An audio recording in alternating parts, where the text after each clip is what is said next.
Hello friends, आप देख रहे हैं इंग्लैंड सेंस। और आज इस वीडियो में हम बात करेंगे कि हम अपने आईटीआर को जब फाइल करते हैं, फाइल करने के बाद में रिफ़ंड मिलने तक, जिन कस्टमर्स को रिफ़ंड मिलने वाला होता है, उस लास्ट वाली स्टेज तक हम बीच में आने वाले सभी संभावित प्रॉब्लम्स के ऊपर बात करेंगे। सभी संभावित ऐसी जगह को सर्च करेंगे जहां पर सर्च करना चाहिए कि कहां पर आईटीआर हमारा रुका है, प्रोसेसिंग हमारी कहां पर रुकी हुई है।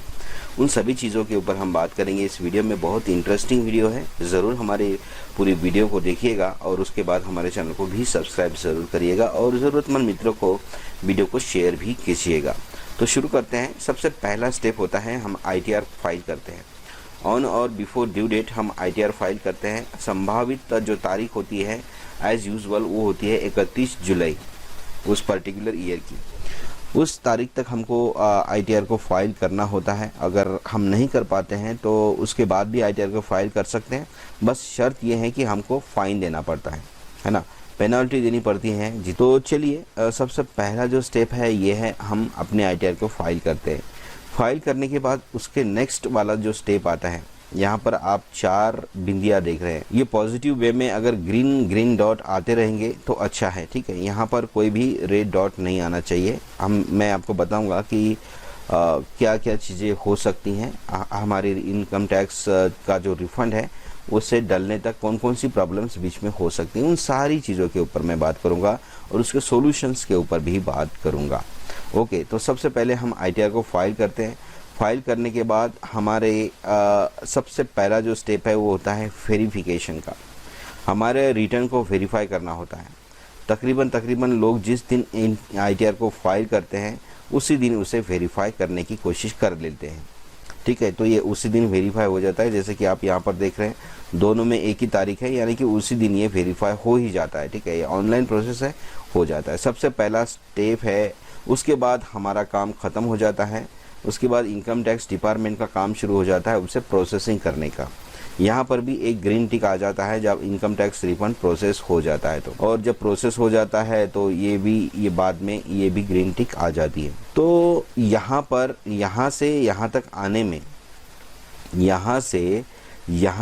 में क्या क्या दिक्कतें, क्या क्या समस्याएं आ सकती हैं, कौन कौन सी बातें हो सकती हैं। सबसे पहले तो हम ये बात करेंगे, अगर हमारा आईटीआर फाइल किया है और उसके बाद ये वाला टिक ही नहीं है, ये वाला टिक नहीं है, तो हमको इसे वेरीफाई करना होता है। और वेरीफाई करना बहुत अच्छी तरह से आप जानते हैं। आईटीआर हम फाइल करते हैं, वेरीफाई करते हैं, लास्ट वाले पेज में उसका वेरिफिकेशन होता है। उसके बाद में वेरीफाई होने के बाद में इनकम टैक्स डिपार्टमेंट में प्रोसेस होता है, सीपीसी में, सेंट्रल प्रोसेसिंग सेंटर उसे बोलते हैं, वहाँ पर प्रोसेस होता है। उसके बाद बैंकर के पास चला जाता है। बैंकर हमारी डिटेल को वेरीफाई करते हैं और उसके बाद हमारे खाते में पैसे डलते हैं। इन सारी चीज़ों का जो टाइमिंग है 9 मंथ्स, 9 महीने का पीरियड। और वो 9 महीने का पीरियड कैसे करते हैं कि मान लो कि मैंने 2024 2024 के जून में इनकम टैक्स को फाइल किया है और मैं बहुत एक्सपेक्ट कर लेता हूँ कि ये 15 दिन में आ जाए, 2 दिन में आ जाए, ठीक है। लेकिन ऐसा नहीं है। इसकी प्रोसेसिंग का टाइम है 9 महीने। अब वो 9 महीने कौन सा है? हमारा जो असेसमेंट ईयर ख़त्म होने के बाद। असेसमेंट ईयर कब ख़त्म होता है हमारा? जो मैंने आईटीआर फाइल किया है ये पर्टिकुलर ईयर का मान लो 2024 का, तो असेसमेंट ईयर ख़त्म होता है 31 मार्च 2025 को। और उसके बाद 9 महीने आईटीआर को प्रोसेस होने के लिए इतना टाइम होता है इनकम टैक्स डिपार्टमेंट के पास में। वो इतने समय में कभी भी अपने आपके आईटीआर को प्रोसेस कर सकता है, ठीक है। लेकिन ऐसा होता नहीं है क्योंकि चीज़ें बहुत फास्ट हुई है। चीज़ें बहुत फास्ट होने के कारण क्या है कि आईटीआर हार्डली 2 महीने में प्रोसेस हो जाता है ना, 2 या 3 महीने में। बस जिसका कोई इश्यू है उन्हीं का प्रोसेस नहीं होता है, नहीं तो आईटीआर इतने 2-3 महीने में प्रोसेस हो जाता है। हमने जून में भरा था, जब से ये स्टार्ट हुआ शायद 31 मई को हमने भरा था और हमारा 19 जुलाई को प्रोसेस हो गया है, ठीक है। 2 महीने के आसपास में प्रोसेस हो गया है। लेकिन अगर आप एक्चुअल डेट का पता लगाएंगे कि भाई कितने समय में प्रोसेस होता है, तो फिर प्रोसेस होने के लिए इसके पास में टाइम है 9 महीने, और वो भी असेसमेंट ईयर ख़त्म होने के बाद में। हर साल का असेसमेंट ईयर ख़त्म होता है, जो साल आपका चल रहा है, जिस साल का आपने आईटीआर भरा है उसके नेक्स्ट ईयर का 31 मार्च और उसके बाद 9 महीने यानी कि 31 दिसंबर 2025 तक। अगर आपने 24 में कोई ITR फाइल किया है और आप रिफ़ंड लेना चाहते हैं तो उस रिफ़ंड मिलने की डेट है आपकी 31 दिसंबर 2025। ठीक है, ध्यान रखिएगा। तो इसलिए कोई जल्दबाजी नहीं, कोई कंप्लेन नहीं हम कर सकते और ना कोई जल्दबाजी कर सकते हैं, क्योंकि प्रोसेसिंग का इतना टाइमिंग हो सकता है। हाँ, इसके बीच में जो समस्या आती हैं वो क्या क्या हो सकती है उसके ऊपर हम ज़रूर बात करेंगे। तो जैसे आपने देख लिया कि आपने अपना ITR फाइल किया है, फाइल करने के बाद यहाँ पर ये चीज़ें आई है। ठीक है, ये चीज़ें आई है, यहाँ पर आपने सिर्फ वेरीफाई किया है और उसके बाद प्रोसेसिंग है। प्रोसेसिंग अगर आपको दिख रहा है तो आप कुछ भी नहीं कर सकते, हम कुछ भी नहीं कर सकते जब तक कि कोई इंटीमेशन हमको नहीं मिलता है। इंटीमेशन कई तरह से मिलता है, यहीं पर आपको इसी स्क्रीन के ऊपर एक इंटीमेशन मिलता है, वो भी मैं आपको बता देता हूँ वो कौन सा इंटीमेशन मिलता है। जैसा कि आप यहाँ पर देख रहे हैं कि आपका ITR प्रोसेस नहीं हो रहा है, तो हो रहा है प्रोसेसिंग, हम कुछ नहीं कर सकते। लेकिन इस बीच में यहाँ पर इस तरह की नोटिस आती है। नोटिस मान लो ये आती है, अब यहाँ पर देखिएगा ये हमको नोटिस आई है। हमने ITR को फाइल किया, फाइल करने के बाद हमने क्या किया, यहाँ पर वेरीफाई किया। वेरीफाई करने के बाद हमारे पास ये नोटिस आई है। ये नोटिस है डिफेक्टिव रिटर्न। ठीक है, अब सबसे पहला हमारा काम है, अगर किसी के इसमें यहाँ पर ये आता है कि भाई डिफेक्टिव रिटर्न है, तो हमें क्या है, हमारे ईमेल में ये एक इंटीमेशन जाता है 139.9। इसके अंदर हमको किसी चीज़ का जवाब देना होता है। अगर आपको जो भी इंटीमेशन आता है सबसे पहले आप उसे रिवाइज कर सकते हैं, ये ध्यान रखिएगा। इंटीमेशन का अगर आपको जवाब नहीं देना है, आपके पास इतना ज्ञान नहीं है और आपने आपका ITR खुद से फाइल किया है, आपने किसी जानकार या CA से फाइल नहीं करवाया है, एजेंट से फाइल नहीं करवाया है और हमें ज्ञान नहीं है, इसका जवाब हम कैसे देंगे? तो सिंपल वे है, हम इसको रिवाइज कर सकते हैं। ठीक है, ध्यान रखिएगा, हम इसे रिवाइज कर सकते हैं। तो आप इस तरह के इंटीमेशन आता है, यह है डिफेक्टिव रिटर्न। ओके, अब डिफेक्टिव रिटर्न मिलने के बाद, डिफेक्टिव रिटर्न बहुत कारणों से हो सकता है। डिफेक्टिव रिटर्न का जो नोटिस आता है उसका मतलब यह है कि हमने हो सकता है एक्सेसमेंट ईयर सही से सिलेक्ट नहीं किया हो, ITR को फाइल करने का ईयर सही से सिलेक्ट नहीं किया हो सकता है हमने जिस कॉलम में जो चीज़ें डालनी है वो हमने सही से नहीं डाली हो, है ना, ये चीज़ें हो सकती है।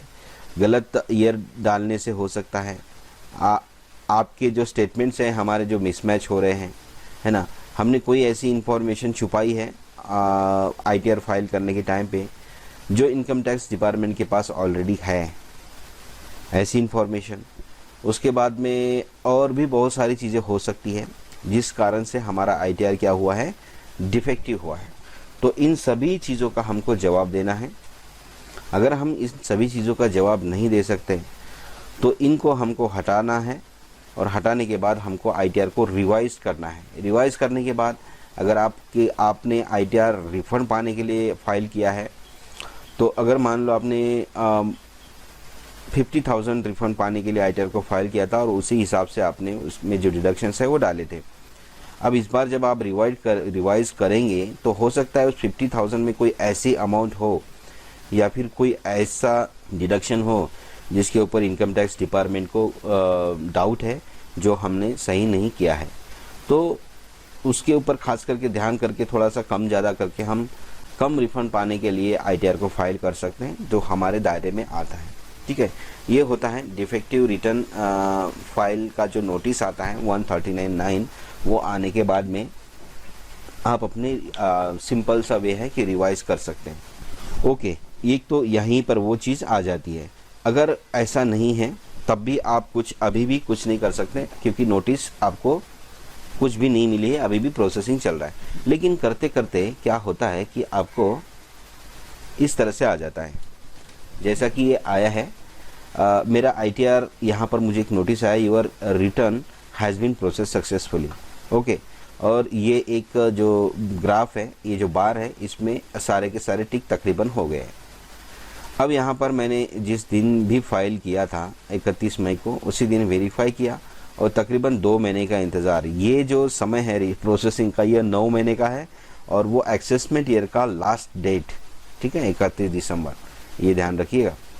तो तब भी ये 2 महीने में हुआ है। देखिए 19 जुलाई को हुआ है, ये प्रोसेस हो चुका है, लेकिन पैसा मुझे अभी तक नहीं मिला है। मेन वीडियो जो है इन्हीं 2 चीज़ों के लिए थी कि प्रोसेसिंग कब होता है और प्रोसेसिंग होने के बाद जब ये लास्ट वाला टिक आता है तो पैसा कब डलता है या नहीं डलता है। लेकिन ज़रूरी नहीं है कि ये टिक आएगा लास्ट वाला तो पैसा डलेगा ही, ठीक है, ये भी बहुत इंपॉर्टेंट चीज़ है। सबसे पहले तो हमको यहाँ पर ये चीज़ आती है कि रिफंड इशूड हुआ है हमको, ठीक है, ये ध्यान रखिएगा, यहाँ पर ये इशूड आना चाहिए। मतलब 63,412 रुपये इनकम टैक्स डिपार्टमेंट ने मेरा जो रिफंड है वो इशू किया है मुझे। वो अभी मिलेगा, कैसे मिलेगा ये देखते, ठीक है। सबसे पहले हम ई फाइल है यहाँ पर जाएंगे। देखिए वीडियो थोड़ी सी लंबी हो सकती है, लेकिन बहुत सारी चीज़ें मैं इसको बताऊँगा, कंप्लेंट कहाँ कर सकते हैं, कैसे कर सकते हैं, बहुत सारी चीज़ें। तो हम यहाँ पर इनकम टैक्स पे क्लिक करते हैं, व्यू फाइल रिटर्न पर क्लिक करेंगे तो यही टैब आती है, रिटर्न से वापस से हमारी यही टैब आती है। तो इस टैब में जनरली क्या होता है, मैं आपको इसलिए इस टैब को दोबारा से खोला हूँ। तो यहाँ पर देखिए ये 3 चीज़ें आती है यहाँ पर, ठीक है। फिर इसे व्यू मोर पे क्लिक कर लेता हूँ मैं, तो बहुत सारी चीज़ें आएंगी वहीं जो बार में आई थी। यहाँ पर देखिए सबसे पहले हमारा डेट आई है, कौन सी तारीख को फाइल किया है, वेरीफाई कौन सी तारीख को किया है वो आया है, और सक्सेसफुली वेरीफाइड आया है उसी तारीख को, 31 तारीख को।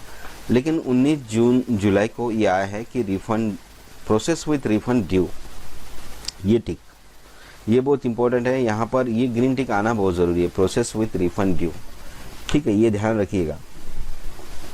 अगर प्रोसेस विथ रिफंड ड्यू नहीं है, कोई और नोटिस है, रेड कलर में नोटिस है या फिर ब्लू कलर में है, तो ब्लू कलर का तो मतलब कुछ और है प्रोसेसिंग वगैरह, लेकिन रेड कलर का नोटिस इस तरह से नहीं आना चाहिए। और यहाँ पर डाउनलोड इंटीमेशन ऑर्डर भी है जो हमारे ईमेल में चला गया है। तो यहाँ पर मैं क्लिक कर लेता हूँ अपने जीमेल में। देखो इस तरह से नोटिस आता है, एक इंटीमेशन आया है, ये है इंटीमेशन खोलने से पहले ही हमको इस तरह से ये पता चलता है। अब ये इंटीमेशन जो है ये बहुत कलर में होता है, ये ग्रीन कलर में है, ठीक है। ये ग्रीन कलर में होने का मतलब ये है कि हमारा जो रिफंड है वो रिफंड हमको इश्यू होने के बारे में है, ठीक है। अगर यही चीज़ रेड में होती तो यहाँ पर आपको एक इंटीमेशन रहती कि आप अपने ITR को रेक्टिफाई कीजिएगा, क्योंकि नोटिस हमारी रेड में। अब यहाँ पर देखिए आप पूरी ग्रीन कलर में ये इंटीमेशन हमारे पास है। तो जब हमारा ITR प्रोसेस हो जाएगा तो सबसे पहले हमको ये मैसेज आ जाएगा। ये मैसेज जिस बंदे को आएगा, ये देखिए कौन सी इंटीमेशन है, अंडर सेक्शन 143(1), यानी कि 143(1) जनरली रिफंड इशू होने के केस में इस तरह का मैसेज आता है और उसके बाद मेल बाद में आ जाता है, ठीक है। तो ये मेल आप खोल के देख सकते हैं, आपका रिफंड इशू मतलब इशूड किया होगा इनकम टैक्स डिपार्टमेंट ने, लेकिन अभी वो कहाँ पर है उसके ऊपर हम ये वीडियो बना रहे हैं कि हमारा रिफंड इशू तो हुआ है लेकिन वो है कहाँ पर अभी इस वक्त। तो ये देखने के लिए, ट्रैक करने के लिए जो अगली स्टेप्स हैं वो पिछले वाली स्टेप के ऊपर डिपेंड है। आप डायरेक्ट किसी भी स्टेप में जंप नहीं कर सकते। जैसे आपका ITR फाइल नहीं हुआ है, जैसे आपका ITR यहाँ पर ये आप देख रहे हैं फाइल ही नहीं हुआ है, तो ये फाइल नहीं हुआ है तो आप पेंडिंग एक्शन में जा नहीं सकते, ठीक है। पेंडिंग एक्शन में जाके आप वर्क लिस्ट में चेक नहीं कर सकते हैं, क्योंकि उसमें कुछ दिखेगा ही नहीं, क्योंकि आपका ITR फाइल प्रोसेस हुआ ही नहीं है। आप ई प्रोसीडिंग में भी चेक नहीं कर सकते, ठीक है। जब तक आपका ITR कम्प्लीटली प्रोसेस नहीं होता है जैसा कि यहाँ पर हुआ है, तब तक आप आगे की चीज़ें चेक नहीं कर सकते हैं। तो उसके साथ साथ में अब नेक्स्ट स्टेज जो है सर्विसेज में जाएंगे, और सर्विसेज में आप देखेंगे नो योर रिफंड स्टेटस। यहाँ पर मैं क्लिक कर लेता हूँ, और यहाँ पर क्लिक करने के बाद आप असेसमेंट ईयर डालना पड़ता है 2024-25, और थोड़ा सा नीचे जाएंगे तो यहाँ पर सबमिट पर क्लिक करेंगे। तो सबमिट पर क्लिक करने के बाद यहाँ पर देखिए क्या आया है, रिफंड इज़ डिटरमाइन, मतलब उन्होंने अपना जहन में डाल दिया है कि हाँ रिफंड आपका मिलेगा। लेकिन क्या है, अभी ये to be share with refund banker के पास अभी भेजना बाकी है। बैंकर कौन होता है, एक पर्टिकुलर बैंक होता है इनकम टैक्स डिपार्टमेंट का, उस ब्रांच में सारा पैसा जाता है और वो फिर एक साथ बल्क में डलता है, ठीक है। अभी इनकम टैक्स डिपार्टमेंट में हमारे जो ITR को प्रोसेस किया है, प्रोसेस करने के बाद उन्होंने माना कि हाँ ये रिफंड आपको दिया जा सकता है क्योंकि ये जेन्युइन है। और वो क्या करेंगे, अब उस पैसे को CPC में भेजेंगे, रिफंड बैंकर को भेजेंगे, ठीक है, CPC में नहीं, बैंकर को भेजेंगे। मेरे ख्याल से ये बैंक हैदराबाद में है ब्रांच, वहीं से पैसा डलता है सभी का शायद, ठीक है। तो वो क्या करेंगे, उसको बैंकर को भेजेंगे और फिर बैंक भी हमारी डिटेल चेक करेगी। कौन सी डिटेल होती है वो भी मैं इसी वीडियो में बताऊंगा, इसलिए वीडियो लंबी हो जाएगी, ठीक है। और उसके बाद डेट ऑफ स्टेटस, जिस दिन आपके खाते में पैसा डलेगा या फिर बैंक में इनकम टैक्स डिपार्टमेंट की तरफ से चला जाएगा तो वो डेट भी यहाँ पर आएगी। लेकिन प्रोसेस नहीं हुआ है तो इस चीज़ को देखने की ज़रूरत नहीं है, क्योंकि अगर प्रोसेस नहीं हुआ है और उस कंडीशन में अगर आप देखेंगे तो हमको ये चीज़ें देखने को मिलती है। यहाँ पर गए, यहाँ पर हमने वो साल डाल दिया और साल डालने के बाद तो मतलब यहाँ पर जैसे यहाँ पर कुछ लिख के आया है ना, यहाँ पर ऐसे लिख के आया है, वहाँ पर भी बहुत सारी चीज़ें लिख के आती है। और ये नॉट शेयर हुई, ऐसे क्या क्या है, प्रोसेस नहीं हुआ है, बहुत सारी चीज़ें लिख के आती है यहाँ पर, ठीक है। तो यहाँ पर मेरा प्रोसेस हो गया इसलिए यहाँ पर ये चीज़ लिख के आ गई, लेकिन जब प्रोसेस नहीं होगा तो ये चीज़ नहीं आएगी, कुछ और ही चीज़ें लिख के आती है। तो अभी नहीं तो मैं आपको दिखा देता, ये खुल नहीं रहा है, क्या बात हो गया इसके साथ में। मैं आपको इसी दौरान देखूंगा, अगर खुलेगा तो बताऊंगा कि क्या चीज़ यहाँ पर होती है, ठीक है। तो ये होता है नहीं आने की स्थिति में। अभी चलो आगे चलते हैं। अब आगे क्या है कि मान लो आपका ये भी चीज़ हो गया है, लेकिन ज़रूरी नहीं है कि ये भी चीज़ आने के बाद में आपका पैसा आ जाएगा। अभी भी कुछ चीज़ें देखना बाकी है पेंडिंग एक्शंस में। पेंडिंग एक्शन को ज़रूर चेक कीजिएगा। आपका ITR प्रोसेस होने के बाद में पेंडिंग एक्शन को ज़रूर चेक कीजिएगा। यहाँ पर होता क्या है, सबसे पहले ये वर्क लिस्ट होता है। वर्क लिस्ट पे क्लिक करेंगे तो हमारे लिए इनकम टैक्स डिपार्टमेंट ने कुछ चीज़ें ऐसी छोड़ी होती कि आपने ये चीज़ जो भरी है क्या ये सही है, आपकी जानकारी के अनुसार सही है या नहीं है, ऐसा हमें पूछते हैं। तो पूछने के लिए ये जो पेंडिंग एक्शन है, इस पेंडिंग एक्शन में जो वर्क लिस्ट है, इस वर्क लिस्ट के अंदर ये दो चीज़ें यहाँ पर होती है, ठीक है। ये चीज़ें यहाँ पर होती है और यहाँ पर फॉर योर एक्शन, हमारे एक्शन के लिए यहाँ पर एक लाइन लिखी रहती है कि हाँ ये चीज़ आपने भरी है, ये क्या सही है कि नहीं है। अगर वहाँ पर कोई लाइन लिखी है तो यहाँ पर फॉर योर एक्शन पर क्लिक करेंगे और उसके बाद यहाँ पर हमको जो भी चीज़ें आती है उसे टिक करना होता है, एक्सेप्ट करना होता है, ठीक है। उसके बाद में ही पॉजिटिव वे में इसे एक्सेप्ट करना होता है, उसके बाद में हमारा रिफंड इशू होता है, ठीक है। ऐसा नहीं है तो कोई बात नहीं है। अभी मेरा जो क्लीन है, क्योंकि हमारे खाते क्लीन होते, देखो सैलरीड पर्सन का जो ऐसा है ना मामला, सैलरीड पर्सन बिजनेसमैन में लोचा हो सकता है, हाँ भाई ये इतना GST का फलाना ये लफड़ा, ये सैलरीड का पर्सन का क्या लफड़ा हो सकता है, उसका फिक्स सैलरी है, साल में इतना ही मिलेगा, हाँ यही है ना। खर्चा कम ज़्यादा हो सकता है, बाकी सैलरी तो फिक्स ही है ये है। और दूसरी चीज़ है इसी पेंडिंग एक्शन में प्रोसीडिंग। ये प्रोसीडिंग बहुत खतरनाक चीज़ है ना। ये प्रोसीडिंग में नोटिस भी आते हैं। यहाँ पर प्रोसीडिंग में गए, अभी हमारे प्रोसीडिंग में कुछ नहीं है, खाली है। यहाँ पर अगर आप देख रहे हैं तो हमारे प्रोसीडिंग में कुछ भी नहीं है, खाली है बिल्कुल। फॉर योर एक्शन कुछ नहीं है, जीरो है। और फॉर योर इन्फॉर्मेशन भी जीरो है और यहाँ पर भी सब जीरो है। अगर यहाँ पर फॉर योर एक्शन में कुछ आता तो यहाँ पर हमको क्लिक करना पड़ता है। यहाँ पर क्लिक करने के बाद यहाँ पर भी ये देखिए, इस तरह से क्लिक करने के बाद यहाँ पर एक नोटिस मिलता है हमको, वो होता है इस तरह से ये नोटिस हमको मिलता है। यहाँ पर फॉर योर एक्शन दो चीज़ें यहाँ पर आई है और फॉर योर इन्फॉर्मेशन जीरो। तो एक्शन के लिए देखिए हमको दो चीज़ें कौन सी आई है, यहाँ पर बोल रहे कि हमारा जो ITR है वो डिफेक्टिव है अंडर सेक्शन 139(9) और उसके बाद यहाँ पर क्लिक आएगा। यहाँ पर क्लिक करने के बाद हम उस नोटिस को पढ़ेंगे और उसे हम स्वीकार करेंगे अगर हमारी गलती है तो। ना हमारी गलती नहीं है तो हम स्वीकार भी नहीं कर सकते हैं, ये चीज़ें हैं। तो ये बहुत सारी चीज़ें, नोटिस आने के बाद तो बड़ा लोचा है भाई साहब। तो नोटिस आने के बाद तो रिवाइज़ करने में ही फ़ायदा है, ये चीज़ें हैं। अभी हमको इतनी सारी चीज़ें चेक करने के बाद ये पता लग गया है कि हमारा जो ITR है वो प्रोसेस हुआ है, लेकिन अभी बैंकर के पास नहीं गया है। हमने कहाँ चेक किया था, ये सर्विसेज में नो योर रिफंड में चेक किया था और यहाँ पर हमने चेक किया था कि वो ITR अभी बैंकर के पास नहीं गया है हमारा, ठीक है। अब बैंकर के पास नहीं गया है ये सिर्फ पता है, लेकिन इससे पहले भी हम एक चीज़ चेक कर सकते हैं कि क्या बैंकर के पास वाकई में नहीं गया है।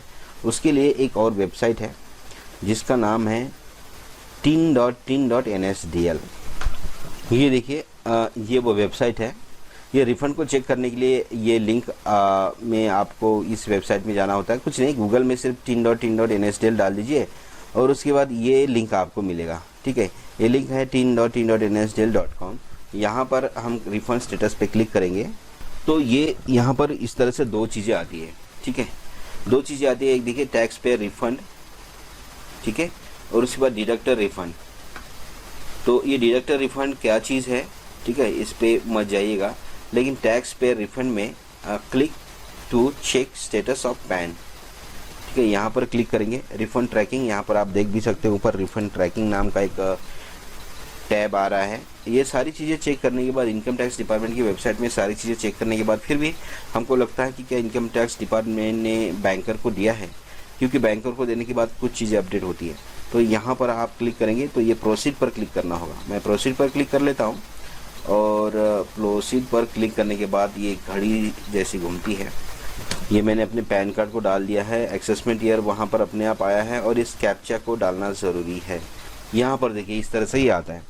जब हम अपनी पैन कार्ड की डिटेल डालेंगे, पैन कार्ड नंबर और असेसमेंट ईयर सब और कैप्चा डालेंगे तो यहाँ पर देखिए नो रिकॉर्ड फाउंड्स, ठीक है, ITR प्रोसेस हो गया है, सब कुछ हो गया है, लेकिन अब यहाँ पर नो रिकॉर्ड फाउंड्स दे रहा है। इसका मतलब क्या है, इनकम टैक्स डिपार्टमेंट ने अपना काम किया है पूरा।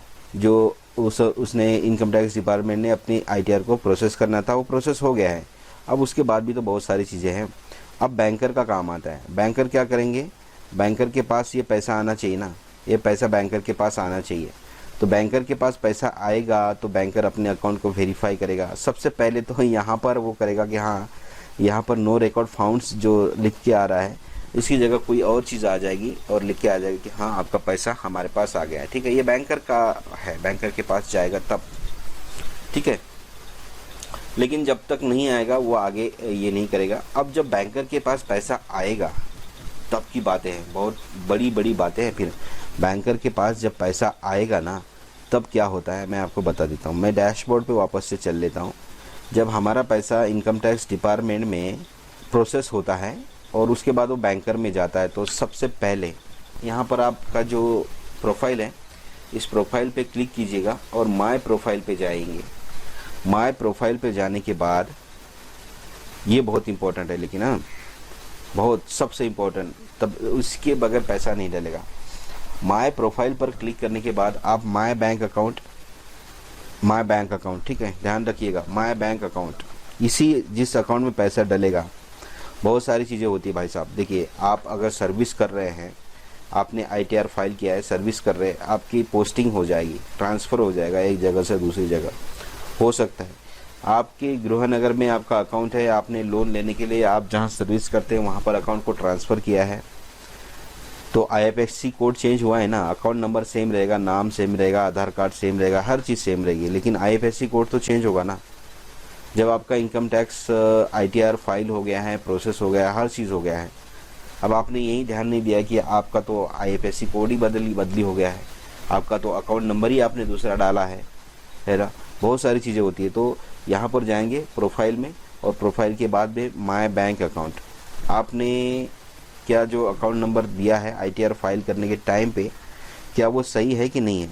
यहाँ पर सही अगर है तो यहाँ पर देखिए नोटिस भी आती है, please note on account of merger of bank valid bank account में be subsequently got invalidated due to consequent changes of IFSC account. हाँ ये IFSC का ही बारे में बात कर रहा है। तो यहाँ पर आपका वैलिडेट होना चाहिए, ठीक है। ये जो मेरा अकाउंट है मेरा अकाउंट वैलिडेट है और एलिजिबल फॉर रिफंड है, ठीक है। ये चीज़ यहाँ पर होना चाहिए। और नॉमिनेट फॉर रिफंड ये टिक यहाँ पर ग्रीन टिक हमेशा होना चाहिए, ये ब्लू टिक हमेशा होना चाहिए। ये आपको मैं बता देता हूँ इस वीडियो में। अगर आपका अकाउंट वैलिडेट नहीं है, बहुत सारी चीज़ें नहीं है, तो इसी के बगल में 3 डॉट्स यहाँ पर आपको दिख रहे हैं, इस 3 डॉट्स पर आप क्लिक कीजिएगा और यहाँ पर रीवैलिडेट आता है रीवैलिडेट पर क्लिक कीजिए। आपका अगर IFSC कोड चेंज हुआ है तो इसे आप रीवैलिडेट करेंगे। उसके बाद बहुत सारी प्रोसेस है आगे भी रीवैलिडेट करने के लिए भी। उसके बाद आप हो सकता है पहले बहुत होता था, धोखाधड़ी होती थी, किसी का भी अकाउंट नंबर यहाँ पर डला हो रहता था, पैसा किसी के खाते में जा रहा है कोई पता नहीं, क्योंकि यहाँ पर क्या है अलर्टनेस नहीं थी ना, ITR के बारे में अलर्टनेस नहीं थी। ऐसे मतलब लगता था कि एक बार सरकार के पास पैसा गया और उसे वापस लाने के लिए एक लोग क्या एक चोरी जैसा महसूस करते थे, यार कहीं चोरी तो नहीं कर रहे हम लोग। ये बहुत सारी चीज़ें यार, एक बार टैक्स ले लिया तो फिर वापस से लेना वो है, लेकिन वैसा नहीं है। वो इसीलिए हमको रिफंड मिलता है क्योंकि सरकार पूरे साल की सैलरी कैलकुलेट करती है। कैलकुलेट करने के बाद में जो सरकार ने हमको छूट देनी होती है वो उस अमाउंट को तो फॉर्म 16 उसमें ही रिफ्लेक्ट आ जाता है। लेकिन गवर्नमेंट को ये चीज़ें पता नहीं ना कि साल भर में क्या होने वाला है। हमारे साथ में गवर्नमेंट ने क्या किया है कि ऐसी चीज़ों के ऊपर टैक्स छूट दी है, जैसे कि मेडिकल की चीज़ें हैं, पढ़ाई से संबंधित कोई चीज़ें हैं, लोन से संबंधित कोई चीज़ें हैं। लेकिन गवर्नमेंट को ये थोड़ी पता है कि कौन इसका इस्तेमाल कर रहा है कि नहीं कर रहा है, किसके साथ ये चीज़ें हो रही है कि नहीं हो रही है। हो सकता है बीमारी के लिए हमारे एक पैसे लगे हो 1 लाख रुपया। जब बीमारी के लिए पैसे लगे हो तो थोड़ी गवर्नमेंट को पता है, वो तो हमको डालना पड़ेगा ना। तो वो डिडक्शन नाम की टैब होती है ITR, जब हम फाइल करते हैं उस टाइम पे उस फॉर्म में, तो उसमें वो डालना होता है और तब जाके गवर्नमेंट की नज़र में आता है। इनकम टैक्स डिपार्टमेंट को ये पता चलता है कि हाँ ये पर्टिकुलर कस्टमर ने क्या किया है, सैलरी तो पाई है इतने लाख रुपए 10 लाख रुपए, लेकिन 2 लाख रुपए उन्होंने अपने बीमारी पे भी खर्च किए हैं, अपने लोन पे भी खर्च किए हैं, अपने ऐसे चीज़ों पे खर्च किए हैं जहाँ पर टैक्स नहीं लगना चाहिए। तो वो 2 लाख रुपए का टैक्स हमें माफ़ हो जाता है और उसी टैक्स को हम रिफ़ंड के माध्यम से अपने खाते में वापस पा लेते हैं। बस ये चीज़ें होती है, ठीक है। तो इसीलिए रिफ़ंड पाना कोई गलत नहीं है, लेकिन हाँ अच्छे तरीके से होना चाहिए, पॉजिटिव वे में होना चाहिए, यही बस ये है।